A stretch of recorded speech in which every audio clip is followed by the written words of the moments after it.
the silent assassin Matt Costa and Stephanie Burke. Did we say? I said I was going to say psychic medium Stephanie Burke. You did say that. Hold on, I got to turn you on. There you go. Try that. You never turn me on, Tim.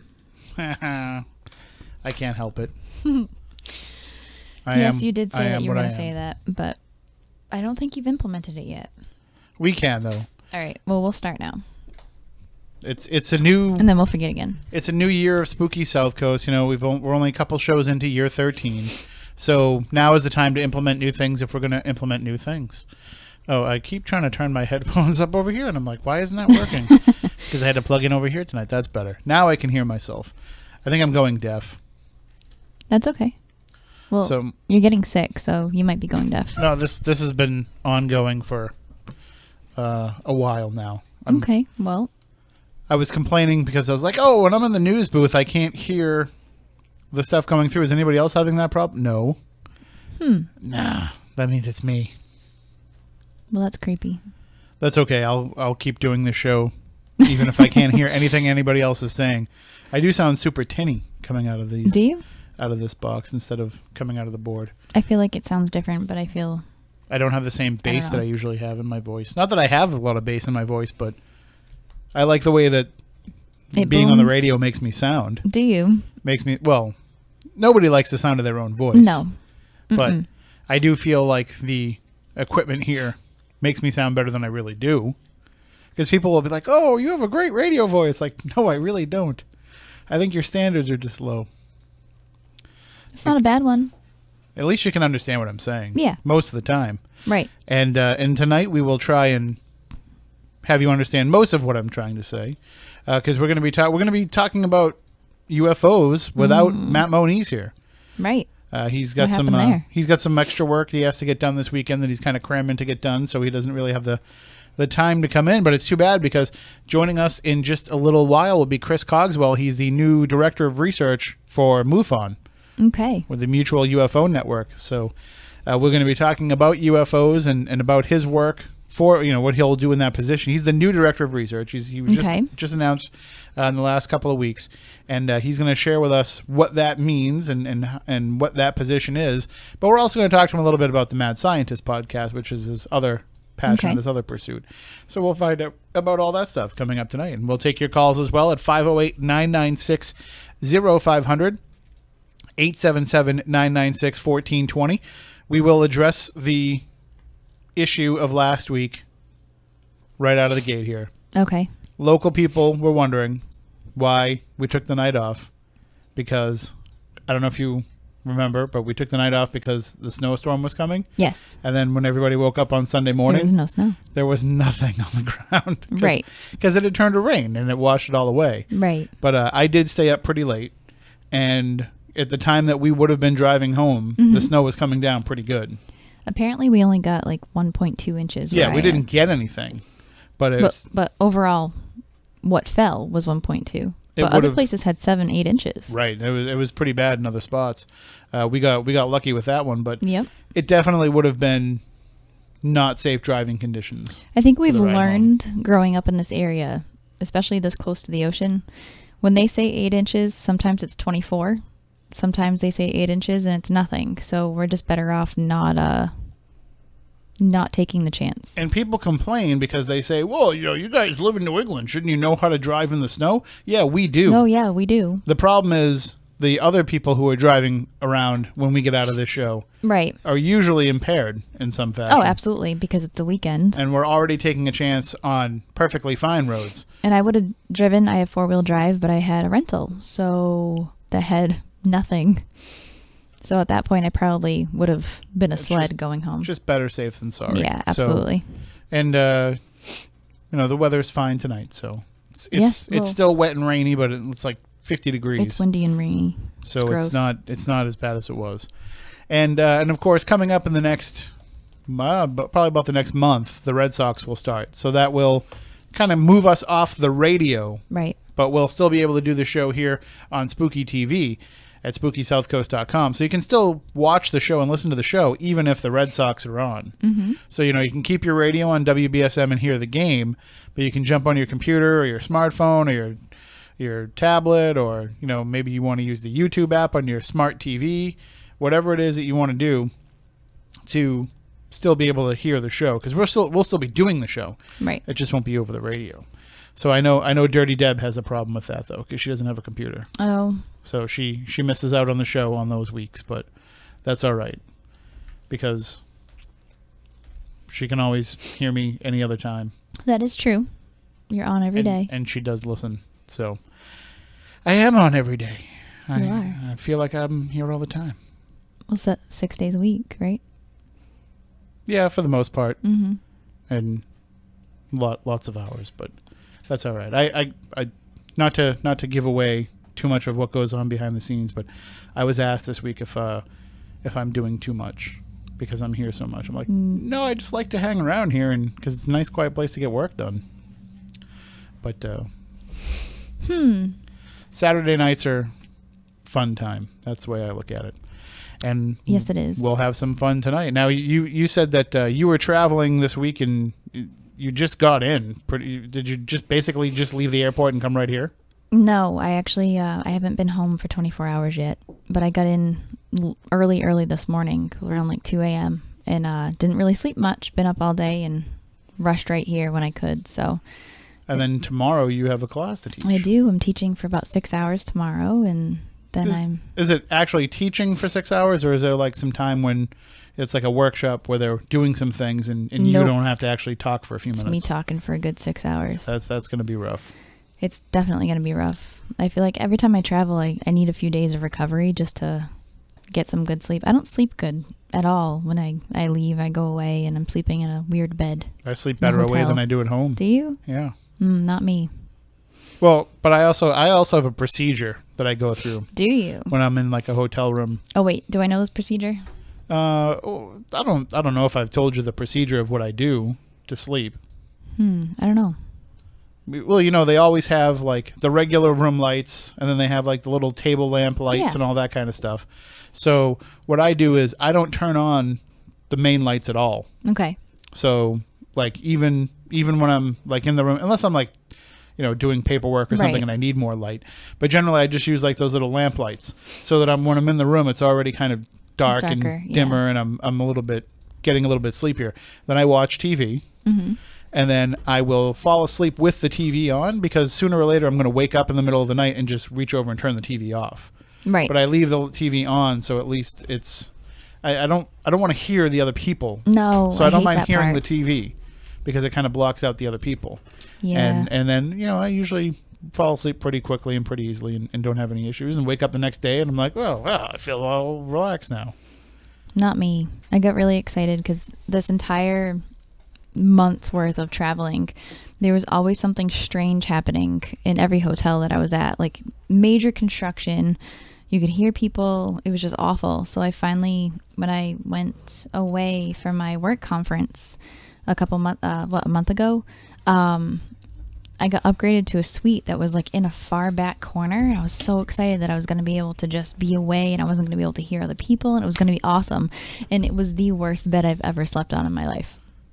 So I can't win. My bed's terrible, so every hotel bed is better. See, mine's better. Now, for anybody that's watching on Spooky TV and is like, why is Tim licking his finger and rubbing something? Yeah.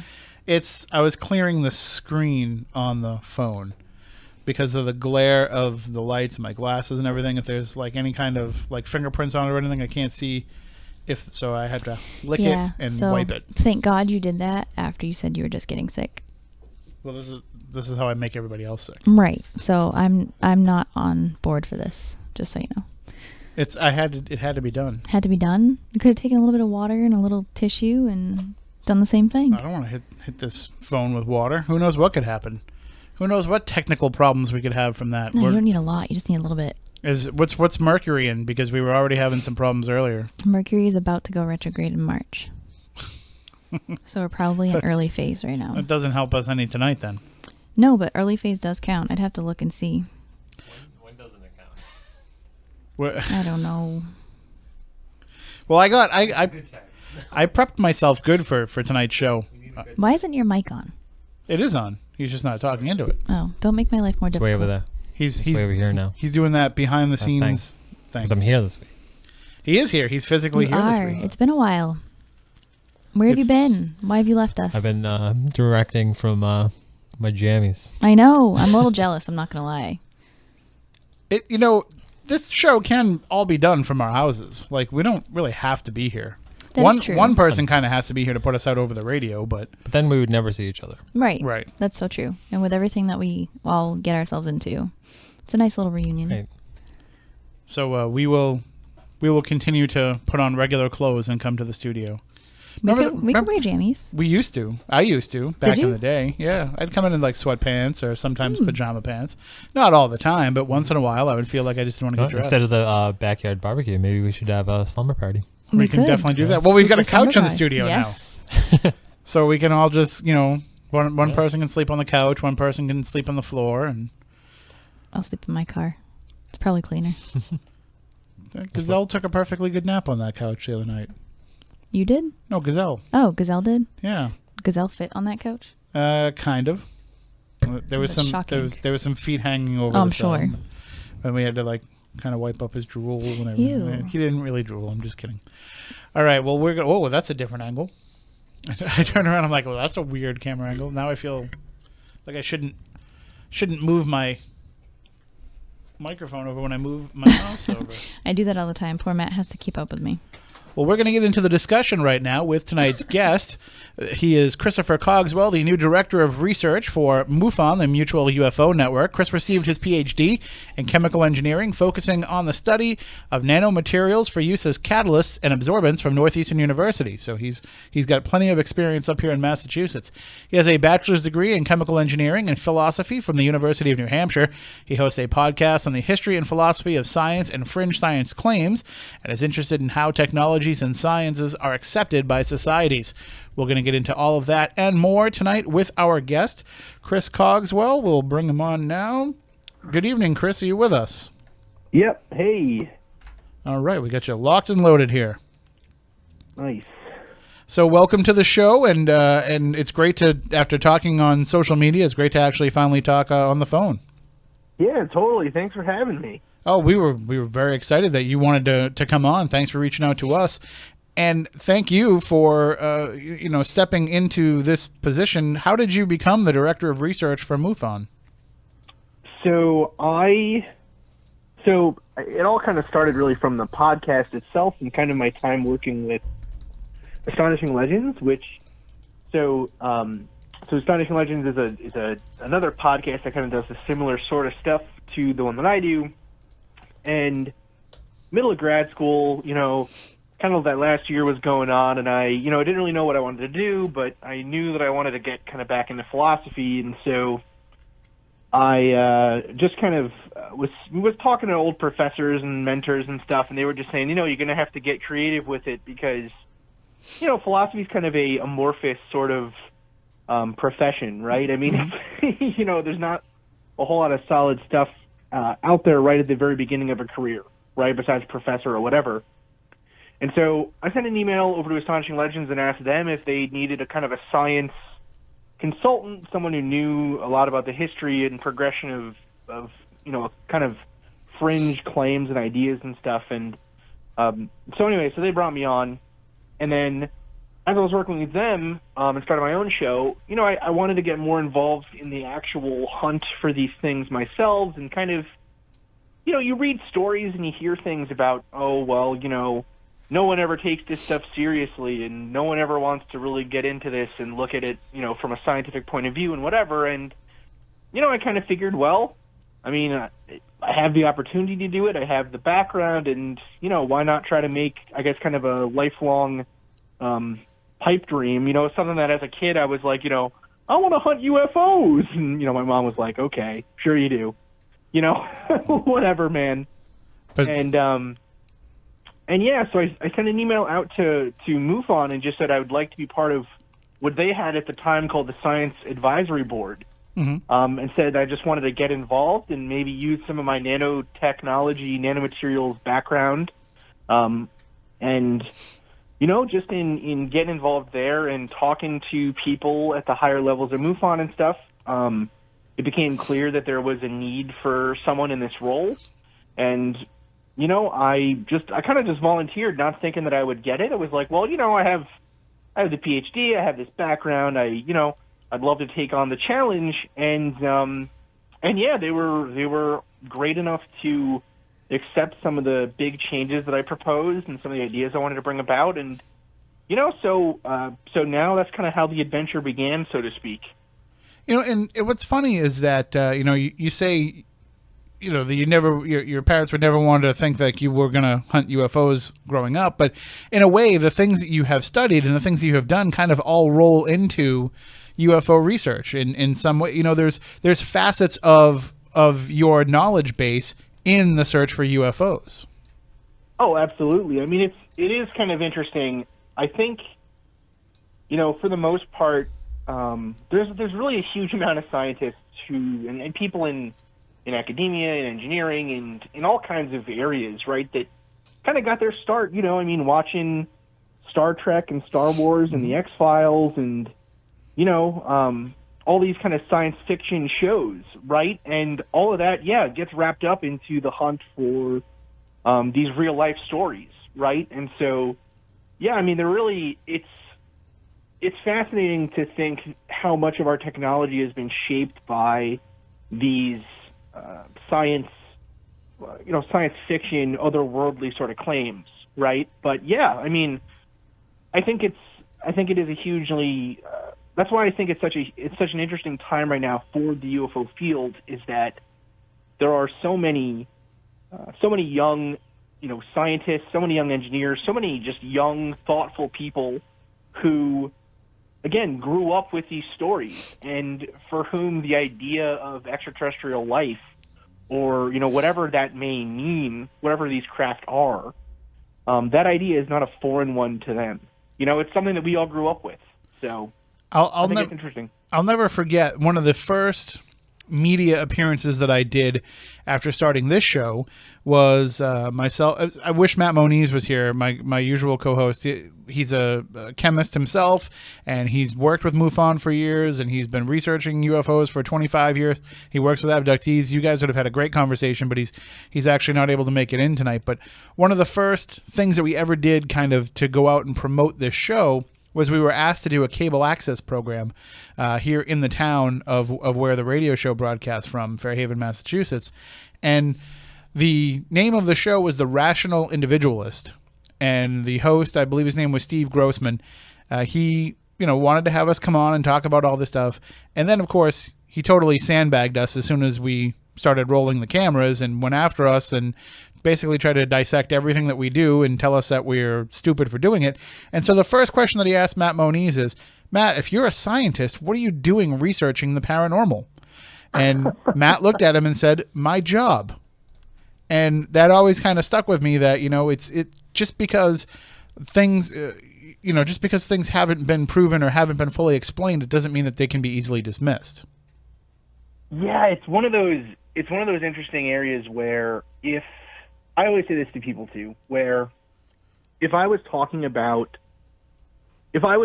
this conversation in futurism, right? So the kind of stuff that I did talk about in my thesis and in my kind of time in philosophy as well, where it was, okay, well, let's imagine a society that is 200 years in the future. What do we think justice means for that society? What do we mean economics? What do we think economics will change to? How will interplanetary travel alter our politics and our sociology and the view of us as a species, right? Those questions, when you talk about them from kind of if you talk about them from the armchair of a philosophy professor, they're viewed seriously and very usefully, right? They're viewed as being interesting, good questions. But the minute you kind of put on, I guess, a kind of amateur academic or just kind of enthusiast view, or if you say but I'm actually thinking, like, what if this stuff's really happening? Mm-hmm. That's kind of the part where people are like, whoa, it changes, right? And so that's kind of part of where we're hoping to go with things, is a lot of these questions are useful outside of the scope of whether or not these things exist, right? Or even whether or not they are physical craft, or they are just part of a larger anthropological question of, for since recorded history, at least as far as we know, people have reported some kind of experience where they are taken out of their bed at night, and whether or not that's just folklore or it's a a part of our collective consciousness or something, or if it's really happening, that has been reported, right? And I mean, probably the most interesting distinction between the two, kind of modern day view and the past view, for me, growing up in New York and then living in Boston and New England for so long, was witchcraft, right? There are these stories of witches who come into the bedroom at night and take people out for the Black Sabbath, right? Mm-hmm. And even people on the ground who claim to see them flying people away. But there was really no evidence for any of that, right? It was all this kind of, I guess, superstitious idea or something.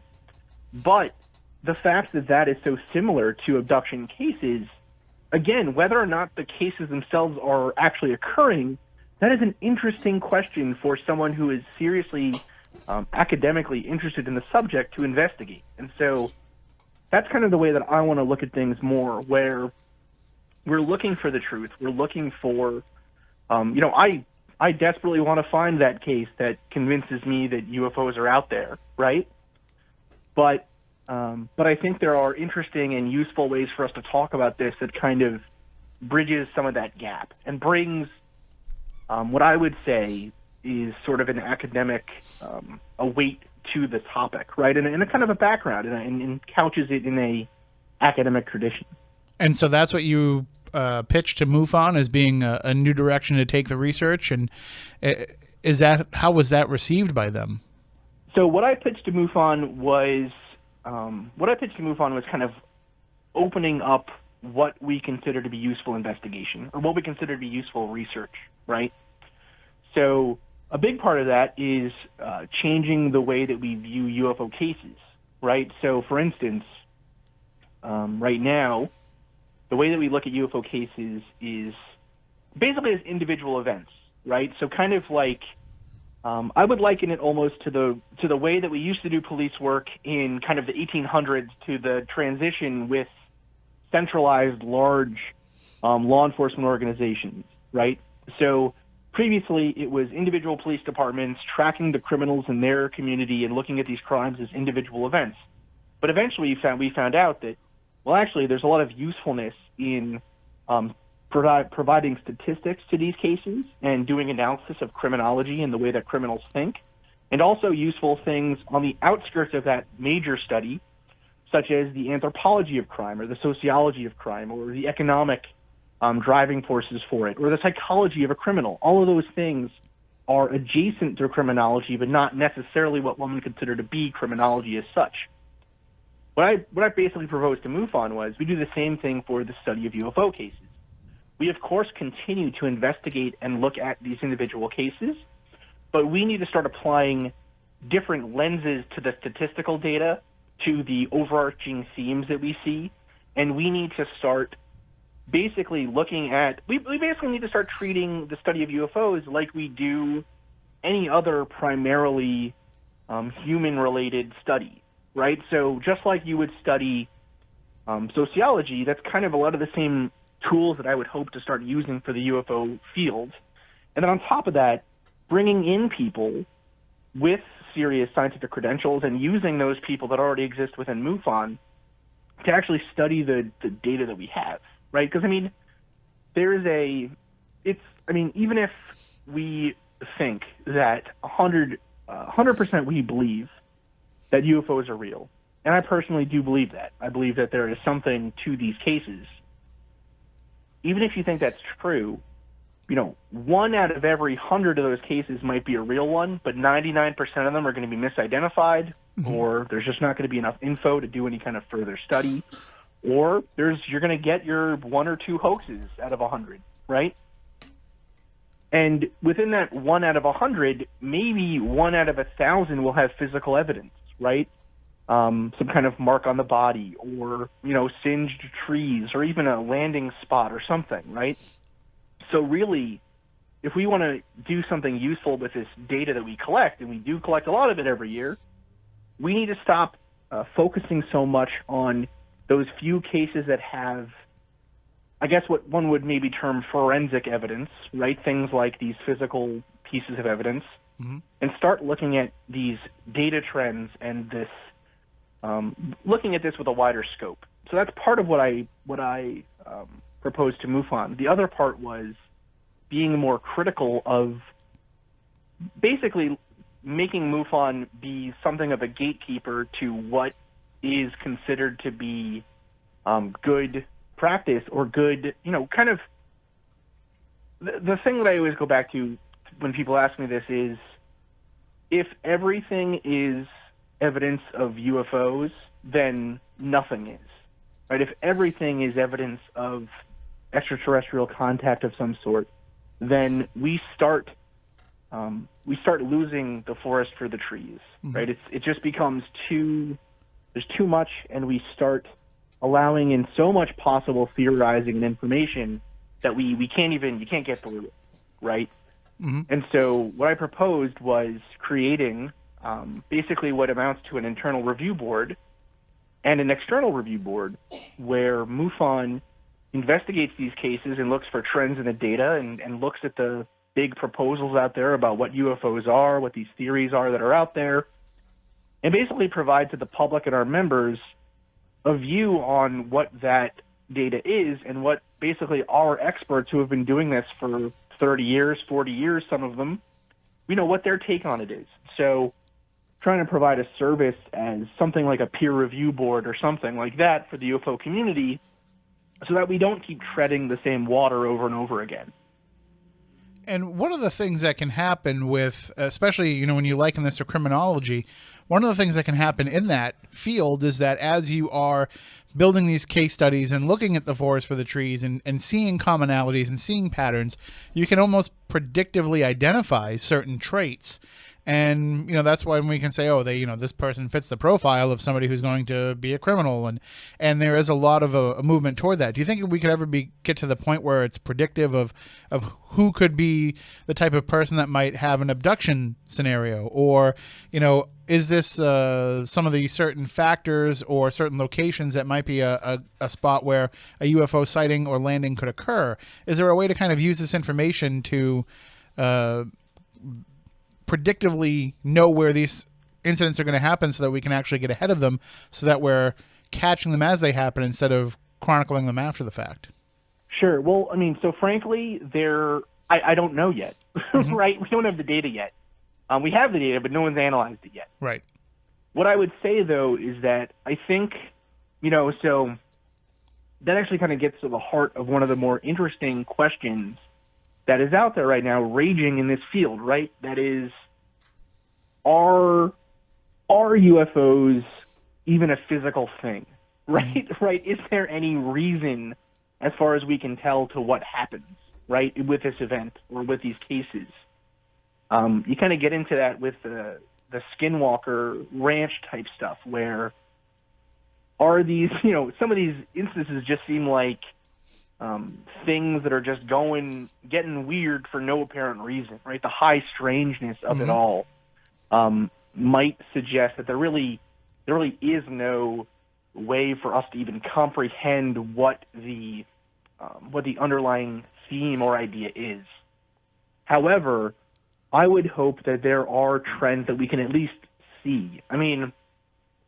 It really comes down to, if you think that UFO cases are the result of some higher intelligence or other intelligence out there visiting this planet, then potentially we can find evidence to support that in the totality of the cases, right? And that's kind of what the hope, I think, for a lot of people has been, from shows like the X-Files and these other kind of paranormal type UFO-focused series where, what people really want is us to look at all this data and see, okay,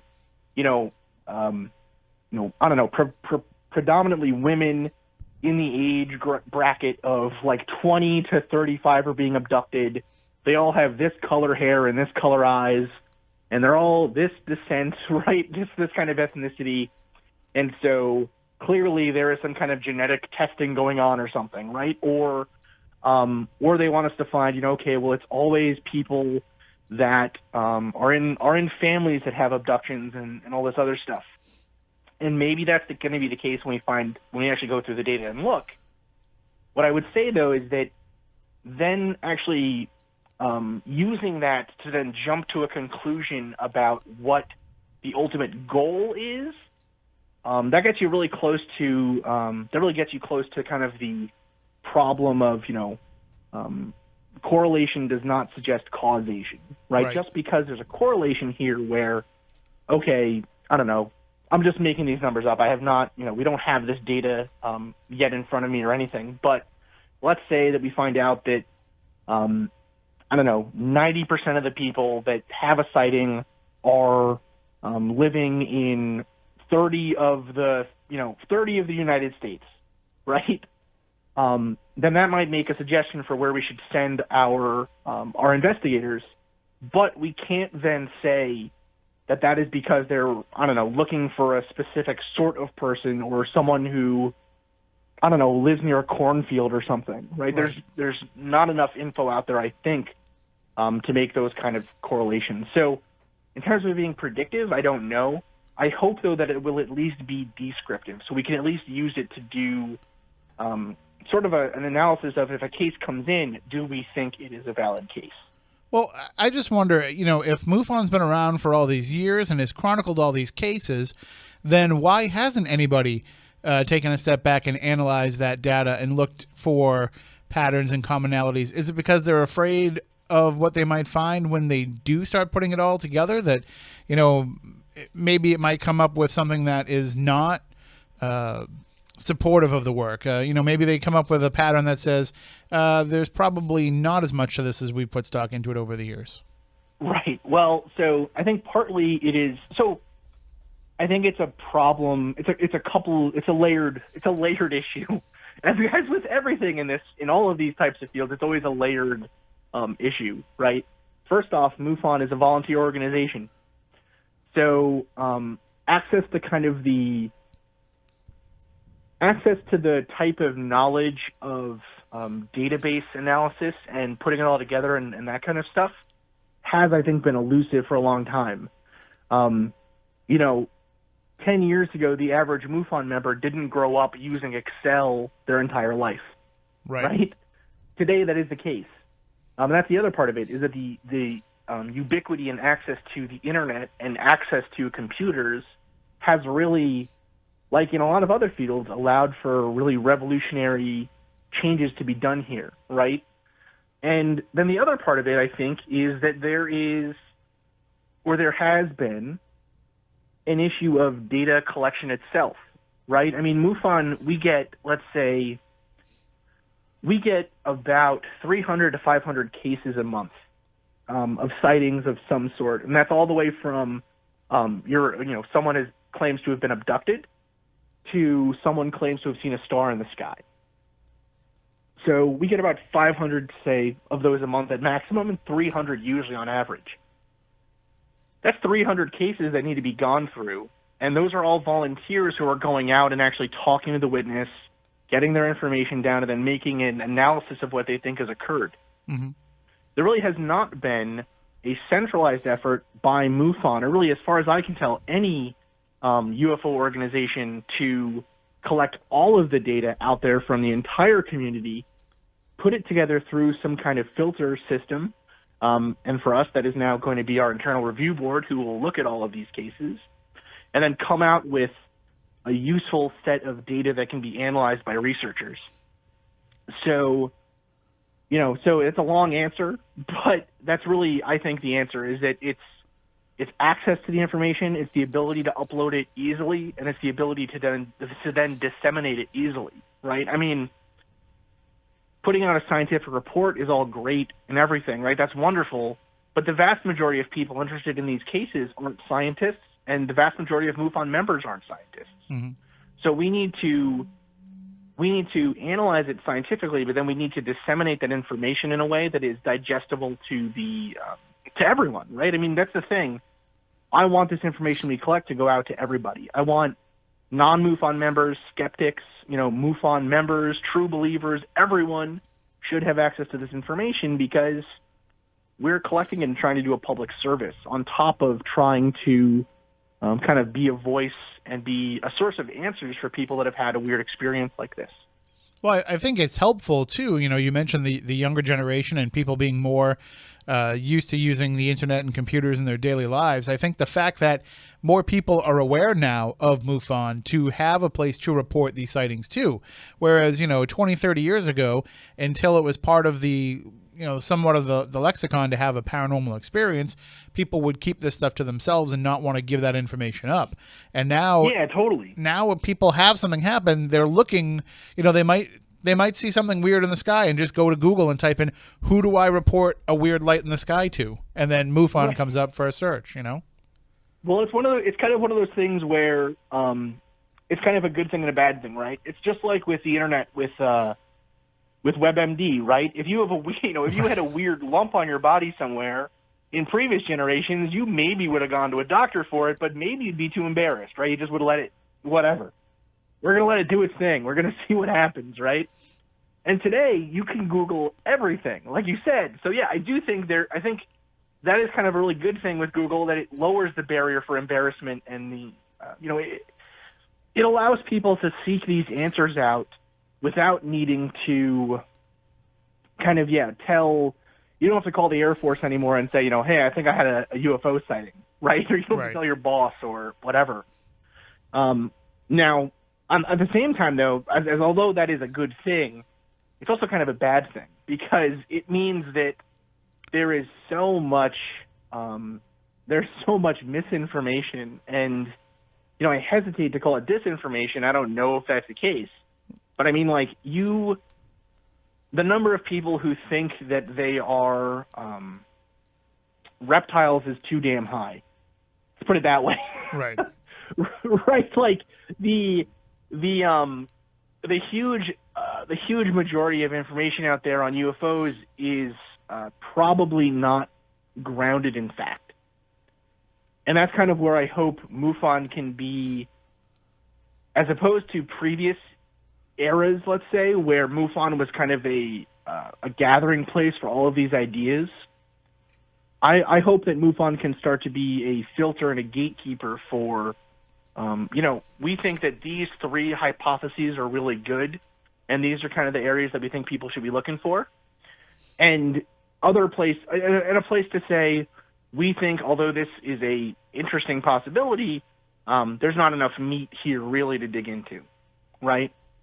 Well, I mean, that's the thing is, you say that people can, look for answers a lot more easier, but they also think that they have the answer a lot more sooner, if that makes sense. It's... No, absolutely. I mean, dogmatism has kind of crept into people are dogmatic, right? That's kind of the way we are hardwired in some ways, and it's an unfortunate thing. And it's kind of the beauty of, it's why I tell people to, I always tell any scientific students that I've worked for, who've been in my lab or have ever reached out to me for info, and just kind of generally to people out there, I always tell people, the benefit of a philosophy degree or a philosophical education, or even just taking a philosophy class, is that it forces you to look at the really good arguments for other ways of thinking that you might not have realized, right? I think that. I'll give an example, right? There's really no good way to argue out of Descartes' demon, right? The idea that Descartes, Descartes said, "I think, therefore I am," and the whole point of that was that he was trying to prove to himself that he, what could he know without any experiences, right? And so basically, he got to the point where he said, "Well, actually, as far as I know, every piece of sensory information that comes into my brain could be mistaken. My eyes deceive me all the time. My ears might deceive me. All of my senses have been wrong in the past, so I have no way of knowing that they're not always wrong." And so Descartes said, okay, well, the only thing I can know is that I exist somewhere as a consciousness because I'm thinking right now of these ideas. And as much as I am a materialist kind of, I'm a hard scientific guy, that argument from Descartes is really hard to argue your way out of, right? So it's useful to see these things and be able to say, you know, it's a hugely important thing, I think, in the UFO field to be able to say, I don't have all the answers. I don't know if these things are figments of our perception, if they are something like Descartes' demon, where, you know, a lot of people say that when they get abducted or they have an experience that it is what they're seeing or experiencing is whatever this thing, these beings want them to see or experience, right? And that's an impossible hole to get out of. There's no way to then disprove or prove anything about that case.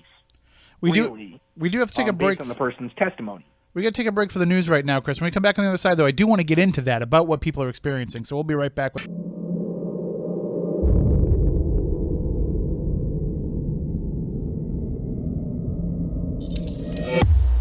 Tim Weisberg here, along with the silent assassin Matt Costa. We had to send Stephanie home because she has to rest up for the aliens abducted her.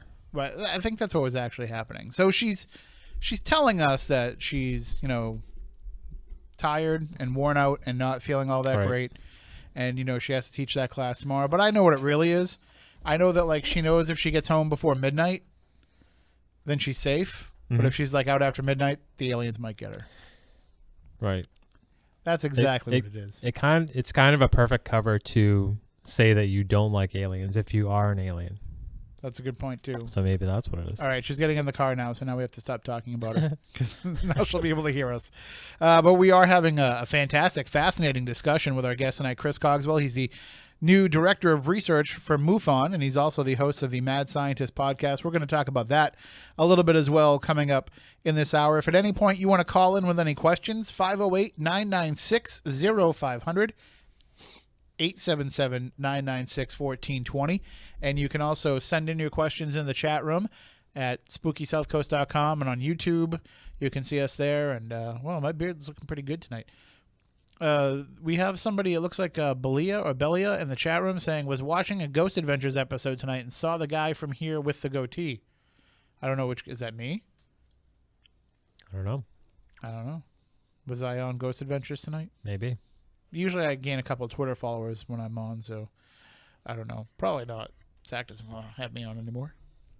But let's get back into the discussion with Chris Cogswell. And again, 508-996-0500 for anybody that has a question. But Chris, we were talking before the break. You had mentioned abduction cases. And one of the questions that I've always wondered and asked about UFO abductions is when this is happening to people and it's happening repeatedly, we hear of these cases of people who are abducted multiple times. Why are we never able to kind of be there in the moment when that's going to happen to them? So that's actually a really interesting question. And it gets down to that point that I was making before the break, which was, are these events in some way purely psychological or purely consciousness driven in some way? Mm-hmm. And that's what I would consider to be sort of the more metaphysical view of UFO cases. And then you have the more physical view, which is, you know, these are flesh and blood or some kind of physical beings that are coming down and taking people out of their beds or something. Now, a lot of people make the argument that this is a purely consciousness-driven sort of event. So these things aren't from another planet; they're from another, I don't know, whatever you want to call it, right? And you know, there's really, it's an interesting viewpoint, but I think it's one that again kind of devolves into ultimate reduction because you get to a point where, you know, the argument would be, for instance, if you look at cases from the 50s, aliens come down and they appear to be pretty much, you know, humanoid, kind of weird. They maybe have an accent of some sort. And but, you know, pretty much they're coming down and saying, you know, don't drop any more nuclear bombs, right? Mm-hmm. Then you get to the 60s and the 70s, and they're kind of, you know, it's kind of people spray painted green or blue or something, and they're coming down in space bikinis, and they're like, we want to party with you humans, And then you get to the 80s and late 70s, 80s, 90s, where it's a more frightening experience. That's kind of the more, kind of the communion era, where starting with Betty and Barney Hill, where abduction cases were more surgical. It was these kind of cold, uncaring, almond-shaped eyed beings taking people out of their homes for experimentation and then bringing them back.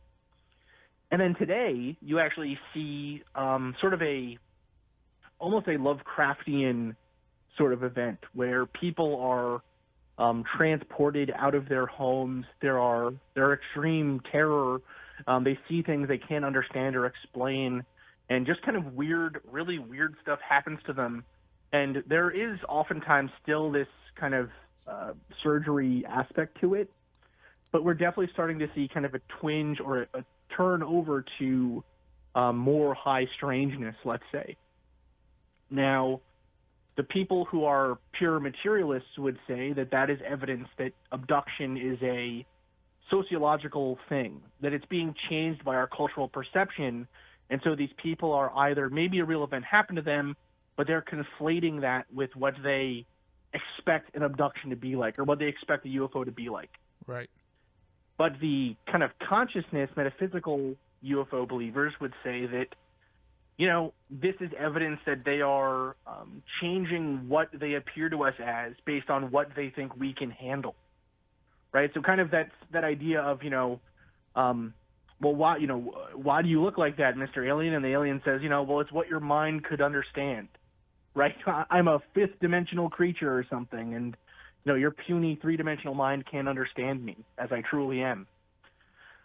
I would say that so to answer your question, that's kind of a part of it, where the inability to capture them on film, or even the fuzzy edges, let's say, that actually might be indicative of a good case. That actually might be indicative of someone having a real experience, right? You hear about people saying when they have these experiences, they can't really remember the face, or they can't really remember the exact details of what these things look like. They just kind of have perceptions in their peripheral vision of movement, or they get a vibe of, solidness over there, and there's a being doing something to them, but they can't really focus on them in some way. Maybe that is a result of them not existing in our space-time the way that physical things do. Maybe that is a result of them drugging us, or having some kind of effect on our nervous system, right? Some ability to control us so that we don't remember. And maybe that is just something that it's a meme that got picked up by someone reading about science fiction, and it just continues, right? Because people hear it and it spreads and whatever. All three of those are valid hypotheses, and there's many more out there. And it's going to be kind of it's sort of up to us as an organization and as researchers, not even just Mufon, to try to find evidence to disprove one of those hypotheses so that the others become more valid, right? And I do just want to say quick, there is a team at Mufon specifically working on abduction cases. It's the experiencer research team. They're doing some really great work right now. And they're actually they're one of the first teams actually to do or put together you look at this stuff from a statistical point of view, from a data analysis point of view, right? So they have a survey that's been going out for quite some time now, and doing that kind of analysis. But yeah, I mean, I don't know. That is a question. One of the questions still is, why can't we seem to get good pictures or good evidence or be there when this event occurs? Right. But that's a relatively new angle for Mufon to work with abductees, right? Is that I thought for at least my understanding of it was always, Mufon was into kind of the more of the physical, more of the the hard science aspects of it, and that the things like abduction was better left to like Bud Hopkins and the Intruders Foundation, organizations like that Mufon was looking for the physical science of the existence of UFOs, and that even things like abductions were kind of taking away some of the, I guess, the seriousness of that research? I think over time, as more people have abduction experiences, it gets hard to turn away a potentially very viable piece of information or stream of information, right? I think in some ways it is MUFON as an institution changing its mind, or at least opening its mind, let's say. Not necessarily changing it, but opening its mind to the possibility. But it's also MUFON changing literally as an organization as new people come in and, sort of the view of what the membership and the upper levels of MUFON, kind of the people doing these investigations and then directing them further and this kind of stuff, as MUFON changes memberships and leaders, the stuff that we look at is changing as well. So yeah, at one point, abductions weren't really investigated, but frankly, there are a lot more abductions every year than there are crashed alien ship parts, right? So I mean, it kind of comes to a point where, why can't we look at both pieces of evidence or both streams of evidence in a way that they deserve, right? Well, and that's what I find fascinating about you talking about having a multi-prong approach to the research now, and to be willing to take some of the metaphysical with the physical, which was something that, before there was, maybe not necessarily with the leadership of MUFON, but in a lot of the ufology community, to say that if we start taking these fringe theories seriously, it's going to devalue the work that we've done to find, landing sites and soil sample tests and all these other things that we've done to try and prove to people that these are a physical craft that is coming and visiting this planet. And I think you're probably going to get closer to the answer by taking more of the metaphysical approach, just my personal belief, but the fact that they're willing to actually open the doors to that and that you're pushing for that as being part of the research that is done will make, even if it doesn't get closer to the answer, it will open it up to way more people willing to listen to the research that's being done.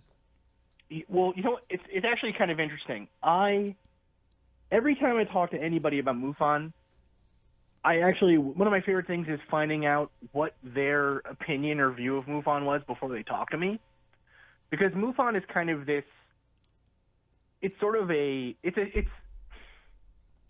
so talking to you right now, MUFON, from your experience with MUFON in the past, it is a hard science materialist thing, right? That's what they're looking for. They're looking for soil samples and evidence of scorch marks and this kind of physical evidence. Right. At least in my experiences with them, yes. And that is definitely one aspect of what MUFON has been. But then when I talk to my friends who are skeptics and part of skeptical societies and scientists and researchers and kind of people that are like, what are you doing joining MUFON? They would tell me that MUFON is a bunch of kooks who think that there's an underground moon base and Ancient Aliens is true and all this other stuff, right? MUFON is I think MUFON has become, to a lot of people, what's the word? MUFON is kind of, for whoever is looking at MUFON is the negative view that they have of the UFO field. Oh, yeah. Unfortunately. You know what I mean? No, I know exactly what you mean. And it's really hard. When I first, and I think part of the reason that is that MUFON is so decentralized. If you go to a MUFON meeting in Massachusetts, you are going to have a far different experience than if you take a 1-hour drive north and go to one in Vermont or go to one in New Hampshire or even, you know what I mean? Mm-hmm. Like, each state has its own flavor. And so, for instance, when I went to my first MUFON meeting here in Minnesota, it was all very, very out there, right? I mean, the field investigators are very grounded and centered, but the stuff that people were talking about, their experiences and everything were, I came to find out 50% of the room were people that claimed to have been abducted. You know what I mean? Like, it's a group of people who come together and talk about their experiences in some way, right? But then talking to friends who I've said, hey, go to your local meeting in in Idaho or in Iowa or Kansas or wherever, right? New York. And let me know what you think. I've had some come back and say, it was a room full of physicists and they didn't want to talk to me at all about, Skinwalker Ranch and the possibility of the trickster element of UFO cases. And, then you get other people that say, well, it's super religious. It was, it made me question if I want to be involved, right? Like, because it's so decentralized, there is so much variance. And I think part of my goal is, if you are out there listening, if you are a person who's interested in the serious search for UFOs and not talking about these more out there theories and conspiracies and whatever, then I want you to contact me, and I want to make a part of MUFON that we can work at together. Do you know what I mean? Like, right. I want there to be a wing of MUFON that when I joined, I was looking for. That's what I'm trying to create with the research wing. Well, and because any one of the theories could end up being proven to be right, there's no one more valid than the other. So the fact that there are people that are willing to pursue those different theories and different angles, then there should absolutely be somebody that's willing to show them how to utilize that theory and how to make the research shape that theory. I always think that when a group goes into something like this, and we do a lot of ghost work here with Spooky South Coast, and we've had a lot of people talk about trying to make a MUFON for ghosts. And the problem is, though, is the modalities are so different for everybody, and the belief system is so different for everybody, that there's no way to be able to kind of look at everybody else's research and start to put those patterns together. And so that's the only thing that I would be worried about, is if you are opening up the doors to all those different angles of research, how does that affect your statistical data then with, trying to put these cases together, where some of these might be a physical case and some of these might be a metaphysical case, and you've got to try to find commonalities between them, maybe? Right. Well, so the point, I think, and actually, so 2 points here. The first one would be the way I look at what I would hope MUFON can eventually be, or what I hope to kind of, maybe not eventually be, because there are parts of MUFON that are like this now. But what I hope that the research wing at least can really become is similar to, say, like an academic philosophy department, right? So my philosophy department at UNH, there were dyed-in-the-wool conservatives talking and working with and being friendly with straight-up, like, Marxists. Mm-hmm. Do you know what I mean? Like there are people who think that consciousness is a evidence of free will and the presence of God, and people that think free will or consciousness is evidence, or consciousness is a byproduct of determinist particle interactions at the level of the brain, right? Like, there are people that, the sky is green, the sky is blue. These people are so diametrically opposed, but they work together, they share their ideas, and they make their arguments better because they're arguing against each other daily and refining their techniques and their ideas, right? A lot of the problem, I think, that people have had with MUFON, and this is a problem that I've had myself, is that we allow everything to be said without any challenge, right? So every piece of evidence every piece of evidence is valid. That is true. But every theory, every hypothesis, every story told about that evidence is not necessarily valid. And if those ideas can't withhold scrutiny or can't stand up to scrutiny, then we should get rid of them, right? Like, we should be able to, using all of our knowledge, all of our information, chip away at falsehood to get to that core of truth, right? And so regardless of if the person or the investigator or whoever is coming at it from a metaphysical point of view, or even if the evidence itself is purely metaphysical, there should still be some way to refine that story and find either something that we can latch onto and say, this looks like it's probably a good case, versus this looks like it's probably something else, right? Right. And part of the problem with that is going to be that idea of, like, for instance, if someone says that they are I don't know. Let's say someone is claiming that they are being visited by an alien entity, or that they're being abducted every night. If the only evidence is their claim that they are being abducted, then we have to look at that in a way that I would say is similar to, again, a police detective or let's say a lawyer trying to build a case, right? Justice in this country and criminal cases are all the time litigated on the word of a single eyewitness, right? Or a single person saying, this terrible thing happened to me. I think that we need to use some of the same techniques there, such as the story is consistent internally, the logic all makes sense. Even if no one else experienced it with them, this person was talking about it right away, right? There's evidence of, let's say, trauma, right? I mean, sometimes abductions are traumatic experiences. Even just seeing a UFO might be a traumatic experience. Sure. If there's evidence of trauma there, then that is, again, itself a potentially good indicator that something happened. Now, again, though, if some of those signs aren't there, if they're not logically consistent, if really this seems like a person who is like, hey, I was abducted. Here's my book. I want $20 for it. If all they're seeming to want to do is sell a DVD or something, then that also has to come into it, and we have to say, well, maybe this is one that we don't go into further, or this is one that we think we don't know. We can't trust it, right? Those points, those ideas, or those claims rather, need to be critiqued strongly, because again, if we want to convince people that something is happening out there, then we need to provide them with the best evidence.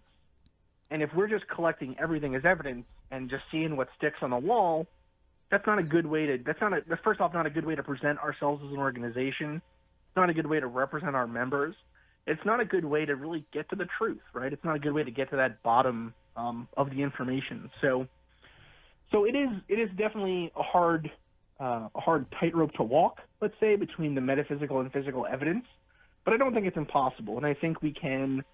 I think as we go along here, and again, we're trying to, as we come up with data, as we come up with case reports, and as we come up with, basically, what we're going to do is distill all this information and this analysis down into white papers, and these kind of are articles that are going to go out for public consumption, and they're going to go out after being critiqued internally by Mufon and then sent to what I hope will be a vicious board of skeptics who will just tear into it, right? And then when they come back with their critique and their this is what you should do next time, or this doesn't make any sense, whatever, every time we get that information, it's better information that lets us write a better report next time, right? And so as we refine, I hope that we can eventually come to some small, even if it's a small thing, a single case, where even the most hardened skeptics look at it and say, you know what, I'm not sure what happened here, right? Maybe we won't ever convince every skeptic that it's a UFO or it's an alien or whatever, but I at least want to make a skeptical person, a more hardcore skeptic than I am, let's say, at least scratch their head and say, this is a weird one. I don't know what happened here. But the other hard part about this now is the reality of the world that we live in today. And as people who have spent years trying to make people at least open up their minds to possibilities of the work that you do, the work that we do here, we live in an especially trying time now, because no matter what you present to people, it's an era now where every fact can be dismissed as being fake, right, if people want to view it that way. And so there's that extra challenge of trying to find the good information and the good evidence to present to people, and the knowledge that it just still isn't going to be enough.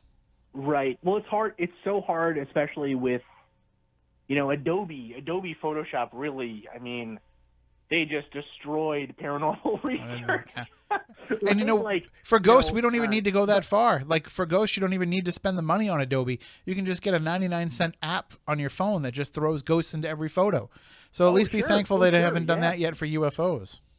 Yeah. No. I mean, well, again, that is why I think it's so important that we really try to get corroborating evidence. Do you know what I mean? Like, that's the thing. Let's say you're hunting for a ghost, right? And I have actually yet to be on a real ghost hunt. I have one of the guys that's on our internal review board did ghost hunting for a while, and he really enjoyed it and had a good time in upstate New York doing that kind of stuff. And he's had some weird experiences.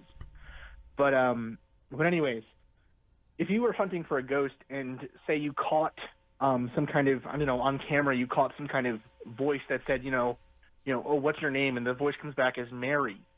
And then you go back in the history books of the home or the area and find out that there was a violent death of a woman named Mary or something. That is corroborating evidence, right? And that's a piece you can then put forward and say, hey, look at this really interesting thing that occurred, right? That's kind of what we're hoping to do for UFO cases, where, the best cases, the ones that have really stood the test of time, are the ones that have multiple witnesses or have corroborating evidence such as radar data, or have, people who remember the person talking about it the next day, or cases that do have some kind of other after effect physical evidence, right? Burn marks or scorched trees or something, a ring on the ground, whatever it is, right? And they're the cases, too, that have very verifiable witnesses, right? I mean, we tend to give more credence to an Air Force pilot who says, I saw something really strange in the sky once, over, someone like me or you who maybe not have that level of flight experience, right? But the issue is going to be, I think for me at least, the issue is going to be, let's say, putting that evidence out there in a way that is agreeable to everyone, in the sense that it is factual evidence, it is solid evidence. Like, all of that stuff is done ethically and correctly and above board. And then also that the analysis itself is rigorous enough that we almost provide all those skeptical arguments ourselves, and we give rebuttals in those articles, right? So, someone might think that this is just someone, misidentifying a plane, but flight records show there were no planes in the sky over that area that night, right? Or the lighting pattern was wrong or something.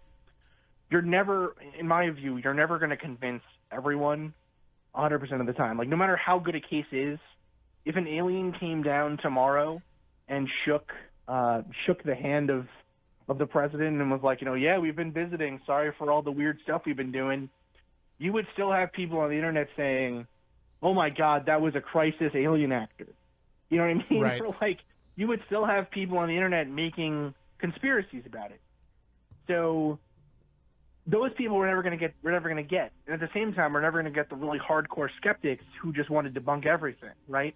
But it's that middle ground. We want to get the people in the middle to get them thinking, So I don't know. I think it's going to be a challenge, but I'm not sure it'll be any more. But I mean, listen, I worked in climate change research for a while, and I don't know if it'll be any harder than trying to convince my grandmother that climate change is real. Right. Or the president of the United States.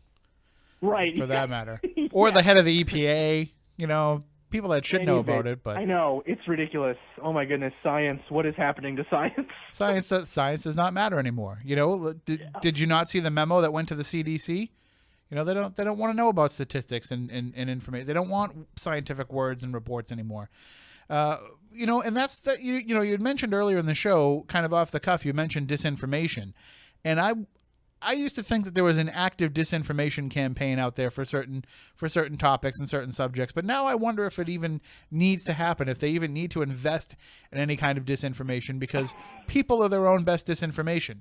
People screw themselves over because we put a guy up on a pedestal like Stan Romanek, for example. Here's a guy that, look at this evidence that he's gotten. Look at this video that he's gotten. He might have actually captured an alien being on camera.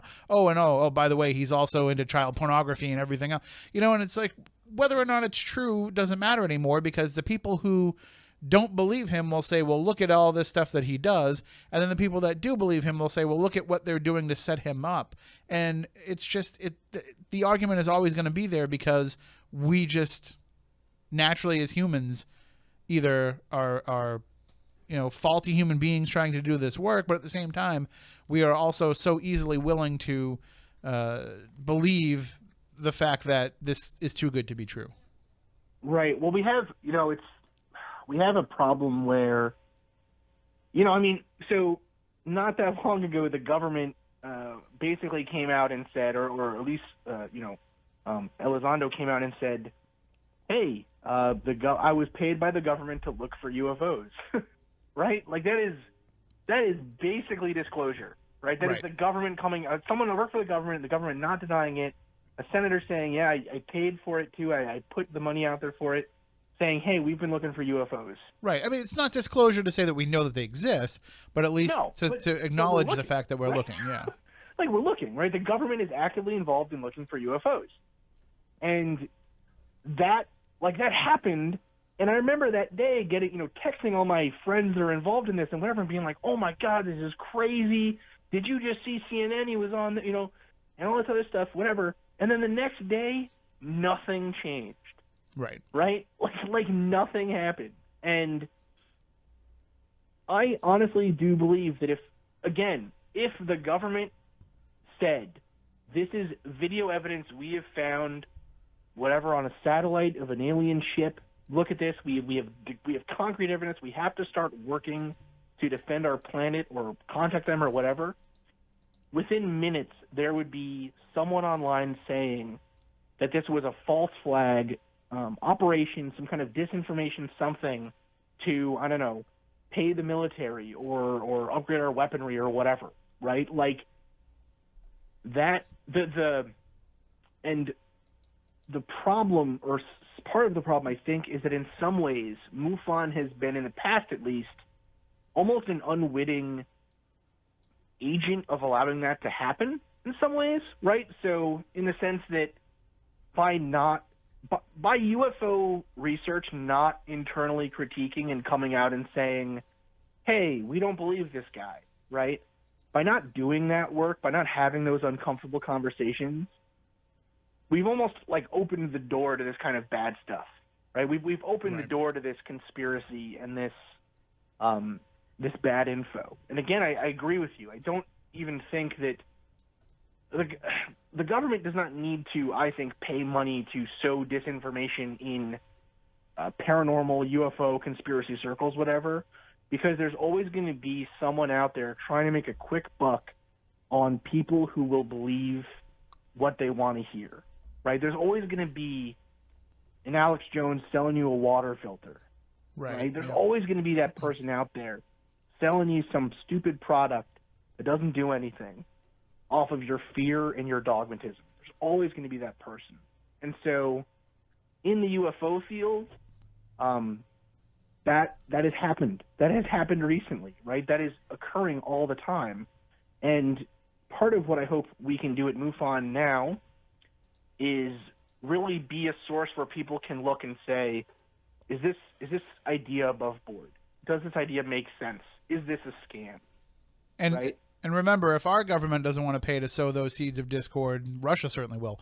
And that's the other issue is that if something is disinformation, then it shouldn't hold up to scrutiny, right? Right. Yep. Like if that's part of, and again, maybe you're correct, and it won't actually matter because let's take example climate change, right? Climate change disinformation has been sown since the 70s. First, where we said that oil was could not be depleted. Then we said that CO2 could not be a greenhouse gas, or the greenhouse gas effect wasn't occurring, so the ozone layer wasn't being damaged by CFCs. Then we said that again, we've come around to the idea that, well, actually, carbon dioxide is a greenhouse gas. It does take in more radiation, whatever. But actually, it's just a cyclic thing. It happens all the time, right? Like the argument keeps kind of morphing, whatever. Mm-hmm. But again, that disinformation that's being sown by moneyed interests doesn't really hold up to scientific scrutiny. It does not hold up to critique. And that's why it's so important to constantly critique ourselves in the UFO field. Because if we think that there's disinfo out there, then we should be trying to seek it out. We should be trying to confront it with evidence. So again, we can't be tricked, right? But for a long time, we've just kind of, we've just kind of allowed any story to be told at our conventions or at our symposiums or our meetings or whatever, or in our press, and just said, well, that's another weird story, and I don't know what happened, but I'm going to be searching for a craft, right? So yeah, it's a hard, I don't know. I mean, I hope that we can be better. I hope that people can, when presented with the facts, choose for themselves and look logically at it and say, well, actually, this doesn't make sense to me. But you know what? Maybe we will never get more than 70, 80% of people that way. I don't know. Well, people need to train themselves, too, a little bit as well to be receptive to information and to have their own filters as well. Because I got a message from somebody on Facebook this week telling me, I can't believe how ridiculous it is that they're claiming that these Parkland students are crisis actors and that they've been at all these other school shooting scenes. And I said, well, hold on, wait a minute now. You're, and believe me, I think that that's just a harebrained idea to have to begin with, but you're also calling those people out on that. But you're the same person that sends me clips of the news anchors that turn reptilian when you pause it real fast and you see their tongue stick out. At some point, you have to have kind of a BS detector, even for the things that you want to believe are true as well. Oh yeah, I mean, people are. I always tell people this. Socrates was the most wise man in all of Athens because he said, "I know that the only thing I know is that I know nothing." Right. Right. That's what I try to kind of the mantra I try to give myself. And, my wife definitely doesn't think I stick to that enough. Right? I definitely go off kind of on quick, I know how to do this. And then, next thing you know, the whole house is flooded with bathroom water or something, right? But the idea is still, I guess, to keep ourselves always open to other ideas. And, yeah, always say that, I don't know. I don't know enough about this. And part of, I think, the challenge for groups like, say, MUFON or, ghost hunting societies or, I don't know, any kind of research, even science, right? Even like straight academic science, the challenge is always to not allow yourselves to get caught up in that dogmatism that happens so often throughout our history, right? In my own field, there is a famous paper that everyone is told to read. It's like the first paper you're told to read. And so you read it and you try to go through it and whatever. And then my advisor, at least, told me afterwards, after I read it, he had me try to replicate the experiment, and I couldn't. I could not get this experiment to work. And I kept trying it. I tried it for, a month, 2 months, 3 months. And finally, he pulled me aside, after a meeting of our lab group, and he said, Chris, what do you think about this experiment? Why can't you get it to work? And I just said, well, I don't know why. I must be doing something wrong. I must be missing something. I don't know what's the problem. And the issue, evidently, that everyone in my field knew, except for me and all the other first-year students, was that paper is wrong. That famous paper that, all of this research is based off of is missing a very important part of the recipe.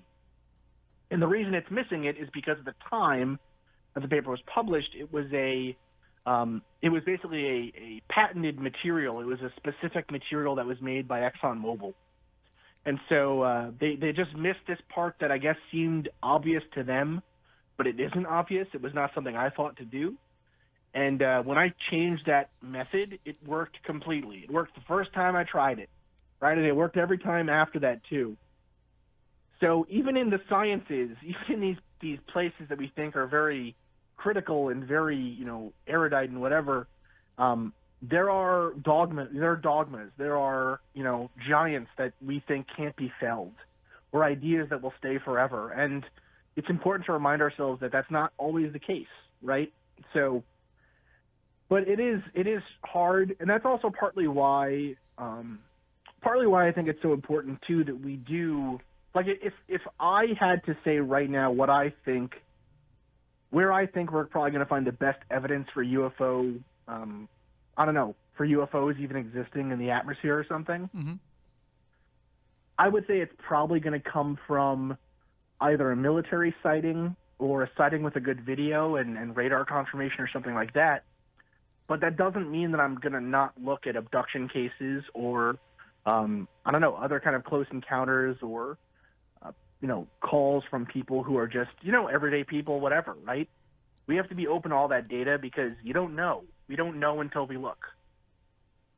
And I think, too, that I guess the good side of it, as much as I hate the whole fake news, angle for things, as much as I hate people, and that's the problem is it's just that if you don't believe it, or you don't want to believe it, you call it fake news. But then, anything online that is probably fake, if it's what you want to believe, you just buy into it. Right. And that's, but I do think that one good offshoot of that can be the fact that people aren't going to know what to believe or what not to believe, so they're going to be more open to possibilities, and I do think that that's going to make people start to question more and more. Hey, maybe that light that I saw in the sky wasn't a plane. Maybe I shouldn't just so quickly dismiss it. So I think we're probably going to see an uptick in reports, not only just based on society today, but also in this branching out of philosophy of what it is exactly that you're going to be researching and looking for. Yeah, potentially. I mean, I mean, that'd be great. I hope so. I hope that. I don't know, actually. It's interesting. I'm actually thinking, I wonder. So one thing that we find to be very, one thing that we've noticed, at least, or I've noticed going through these cases now and just in reading about this topic generally, is you'll have cases where someone will say, I saw we had a case recently. We had a case recently here in Minnesota where a person he's had now multiple sightings of what he believes to be the same craft, and he's stated that this craft is hovered near his home, kind of like not near his home, but near his route to get to work, right? So as he's leaving early in the morning, he sees this craft. He's seen it like 3 times over the course of a year or two. And at one juncture when he saw this thing, it hovered and then it kind of took off. It accelerated kind of in a way that would suggest that it's not under the same bounds of kind of ballistic propulsion that we utilize. And in that one instance, though, that he saw it take off, there were 3 other cars on the road stopped looking at the thing with him. And those people just drove away. They never reported anything to Mufon, right? And there have been other cases, too, where he's actually been driving along on the highway and he has claimed to see something, and then everyone else acts like they don't see it, right? Or you even have cases where someone will say, I saw a being, or I was abducted out of my home, but no one else woke up. No one else seemed to notice that anything weird happened that night, right?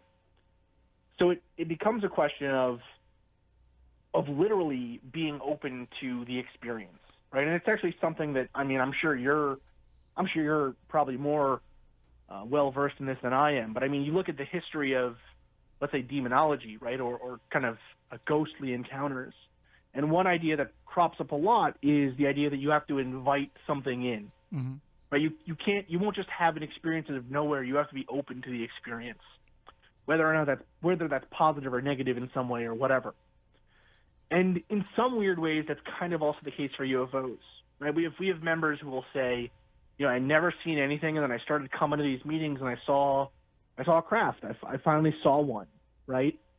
And so it becomes a question of, well, is it that they're always out there and people are just tuning them out, right? Kind of like, how many times a day do you see a sparrow or a bluebird or something? Right. Right? Like, they're so common in Massachusetts that it just becomes part of the surroundings, right? Have we been so tuned to that over our lifetimes that we just kind of zone it out? We don't even notice a weird light in the sky that's out of place unless we're looking for it. Right. It's kind of like it's kind of like what they call blue car syndrome, where it used to be blue car because you went out and bought a blue car, but now it's even more specific. You go out and you buy a brand new black Dodge Charger, and all of a sudden you're seeing black Dodge Chargers everywhere when you never realized they were all out there before. Yeah. Yeah, it is kind of that same idea, and so that's another interesting aspect. I just said that because I want a black Dodge Charger, right? Or is it a real thing? What's going on, right? So, but yeah, I don't know. I honestly, one thing that's been really interesting is seeing the increase in actual cases that are coming in from outside the United States. So, so if you actually, I don't know if you know this, you can actually, did you know that you can actually look at the cases that come into MUFON like every day if you want? Yeah, I know that, because usually what happens when we get reports of something is we go and we look and see if there's been other similar reports for the area. Sure. Okay, yeah. So a lot of people I've talked to even people that are like, again, same level of like investment as us, where they're actually investigating these things or whatever. They'll be like, well, no, I had no idea that information was available to the public. But so for our listeners that may not know, you can go to MUFON.com and look at our UFO tracker and actually look at the cases as they come in.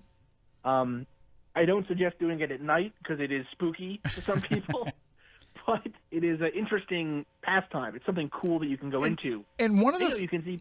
Go ahead. No, I was going to say, one of the things that I've always wondered too is why MUFON doesn't put more of an effort to reach out to the Air Force, to airports, to law enforcement, so that when people call these organizations to report UFOs, they don't have that information handy to say, okay, well, why don't you just call MUFON or report this to MUFON or go on the MUFON website? Because it's not like the random, country bumpkin cop out in the middle of nowhere is giving credence to the idea of UFOs existing. It's just basically saying, hey, that's not our area. Report it to these guys. They handle that. Right. I don't want to deal with this call right now. Right. But yeah, that's a good question. They have the Good Samaritan's phone number right next to the phone in every police station, so they can give you that number if you need to call. They should have MUFON right next to the phone as well. Right. Well, you know what? I think part of the reason, honestly, is that MUFON, the UFO community's relationship with government and with institutions has been shaky at best. Understandable. Right. You know what I mean? And I think at the same time too, I do think there are as MUFON gets older and as these military members get older and start to retire and come out of jobs that might keep them from being more actively involved in this. We are actually starting to have that kind of relationship in some areas, but again, it can be a hard sell. Right. Both in terms of, the cops don't even want to, why would they waste our time calling us in the first place? And then also, the sense of, the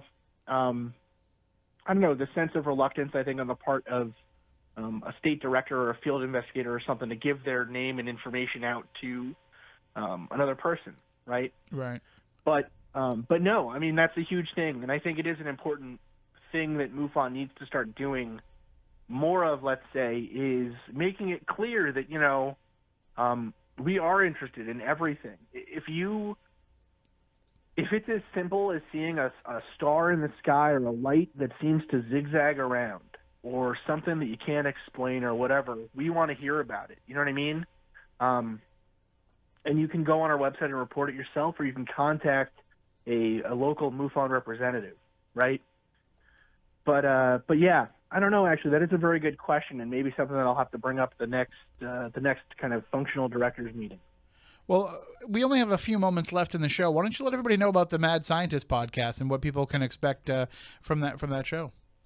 Oh, yeah, totally. So the Mad Scientist podcast is the show that I do with my co-host, Marie Mayhew.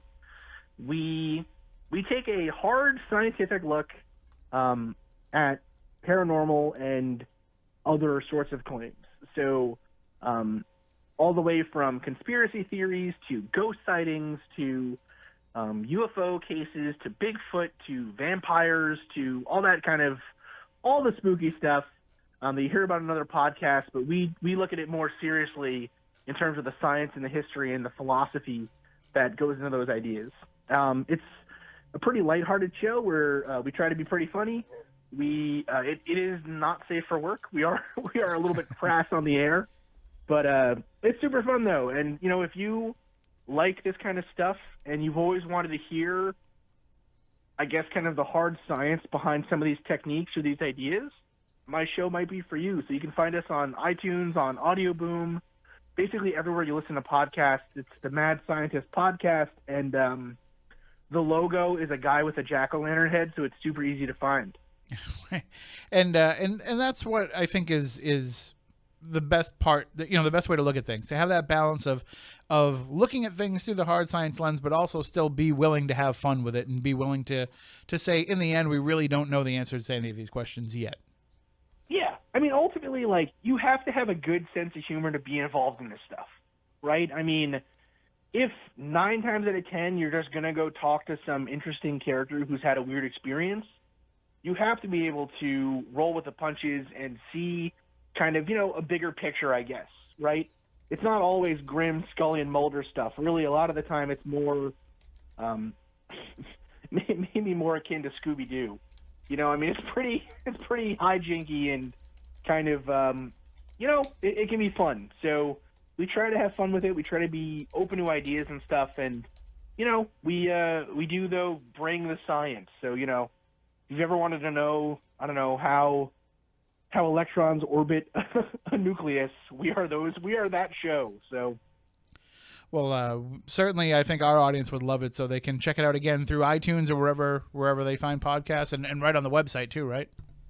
Absolutely. Yep. Yeah. The MadScientistPodcast.com. And tell people how they can follow you on social media. Yeah. So you can follow me at Chris F. Cogswell. That's F as in Fred. Or you can follow me at Mad Scientist Pod on Twitter. So both of those are on Twitter. You can follow me on Facebook. You can follow me through Mufon, so you can kind of track the stuff that we're doing. And if you want to get involved, or you have an idea, you have a case, anything to do with UFOs or any of this stuff really, you can shoot me an email at directorresearch@mufon.com. That's all one word. So directorresearch@mufon.com. All right. Well, thank you for joining us tonight, Chris, and hopefully we can circle back around with you when you've been in the position for a while, and we can see how the stuff you're implementing is working out.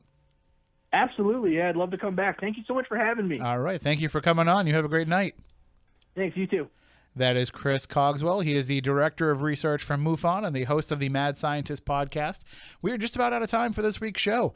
I thought this was a fascinating discussion. I love just being able to break things down, talk about the different theories and the different ideas. I'm going to go back and listen to this one on podcast for sure. We're not going to be on next week because we have an event coming up next Saturday night. And speaking of events, we have a few for sale at SpookySouthCoast.com and also a few for sale at Brightstar Promotions website. If you just type in Brightstar events, it'll take you right to their ticket page to get tickets for some of those events. But we are going to be off next week. We'll be back in 2 weeks. The gang will all be here, and we'll talk about some more strangeness, some more weirdness, some more spooky topics. If you want to get in touch with us during the course of the week, spookycrew at SpookySouthCoast.com, or you can find us on Twitter at SpookySC. So until next time, for everybody, we want you all to stay spooktacular.